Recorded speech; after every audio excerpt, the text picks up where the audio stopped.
Welcome to Parks Bay. For the past couple of years, there's an issue that's been haunting Parks Canada and PEI in general. As you all know, salt is a necessary element, especially during winter, for the safety of drivers on the roads. But one issue that's been faced by all businesses and corporations in the island is buying bags in bulk, large commercial bags in specific.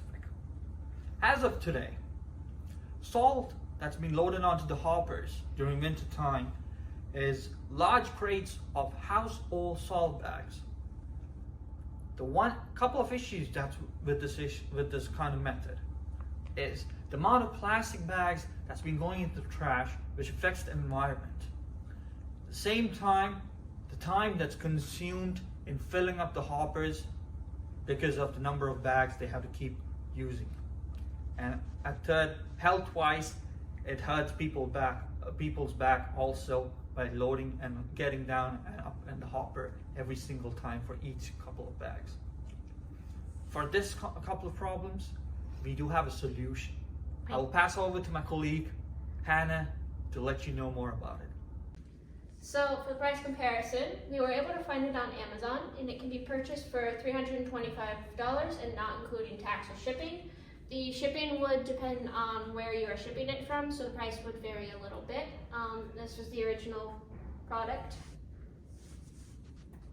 In price comparison, as shown by the products below, there are 4 parts needed plus labor. The screws were originally $10.21, so they were rounded up to $11. Hose clamp was rounded up to $4, pipe rounded up to $60, and the flat sheets of plastic were rounded up to $85. And for the math on it, if you added that all together, to only create one product would be $160, plus you'd have extra material left over. If an average of 5 devices can be made using the bulk materials you got, you'd have to subtract off the price of 1 clamp. So you'd get $156 divided by 5 would equal 31.2. Then you'd add in that price of the clamp again to get $35.2, or round it up to around $36 per device. And that price does not include like power tools and machines that would be needed to make it. So in comparison, that's $36 compared to the $325 from online. But the $325 does come with no labor needed, and it does include that it's shipped right to your where you needed it. The $36, you do need labor, and you do need power tools and the necessary skills to be able to make it, or you need to hire that out, which would cost more, and the parts would need to be bought. Oh, that was it for the calculations and conclusions. Next up will be Shane with the CAD prototype. So, in the CAD demonstration on a real life plan, this is how it works. As you can see, this is the product itself. So our bag slides into the product like this, and this is the lip that secures the bag onto the product using a hose clamp so it doesn't slide out while using the product. This is the spout that helps to make sure the salt flows in from the bag to the base. This is the base initially itself, which is attached to the spout. It's just one single product. And the base also consists of the sliding mechanism for the knife valve at the same. The product itself, it's very simple, and it's just when we need to use the salt, slide it open, slide it closed. That's all you needed to do. This is the initial design we started with out of cardboard. It's kind of similar to what our refined product is also kind of similar to this. As you can see, this is the spout itself. This is the knife valve base. It's like a simple piece of plate that sits between a sliding mechanism, and whenever you need the salt, just slide it out. As you can see, it's a big hole. It can flow in without any obstructions. Okay, so that's all about the CAD. Next, I'm going to pass it on to my colleague Hope about the technicalities and specifications about the product. So in order to determine if this product is actually workable, we have to undergo some technical analysis, which I'm going to be doing today. So we need to be able to prove that this product can withstand the weight of the 2-ton bag, which is going to be present on the knife valve and also the walls of the pipes. In order to determine this, we're going to be using the Barlow's formula.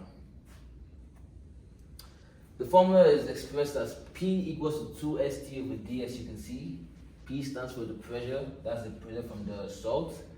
T is the nominal wall thickness, that is how thick the wall of the pipes are going to be. And D is the outside diameter in inches. S is the allowable stress, that is the stress of the maximum stress that the walls of the pipe can take, which depends on the pressure. Pressure, so we have to calculate pressure. Pressure is force over area. The force is 2,000 pounds because it's a 2-ton salt bag. The area is pi d squared over 4. That's the area of the surface area of the knife valve. And the diameter is 6 inches. The area, use the formula, you get 28.3 inches squared. So pressure, force over area, you get 70.67 psi. That's the pressure on the pipes of the wall. Nominal wall thickness is 0.2 inches, which we measured using a vernier caliper. The outside diameter 6 inches, also measured using a vernier caliper. Hence, if you put all these values back into the equation and find S, you get 1060 psi. Now, the maximum allowable stress of PVC at room temperature is 20 megapascals, which is 2,900.75 psi. And this is the reference where we got this fact. Since the maximum allowable stress of PVC is greater than the required allowable stress for our product, the product can take all the weight of the salt bag without breaking or having any faults. Hence, this product is totally workable. So that's it for the technical analysis. Next up is my teammate Kevin with a demonstration of how the product works. Thank you. This is our prototype. From here below, we are going to assume this to be our product, and from here above is going to be the salt bag. And we have this filled with floor absorbent for demonstration.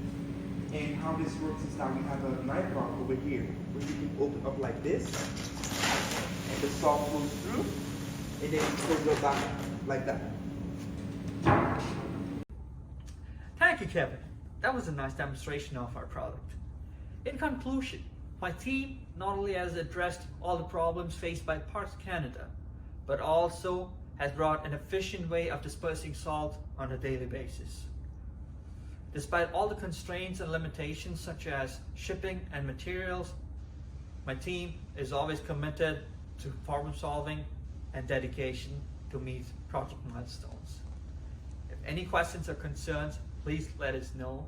But as of now, thank you.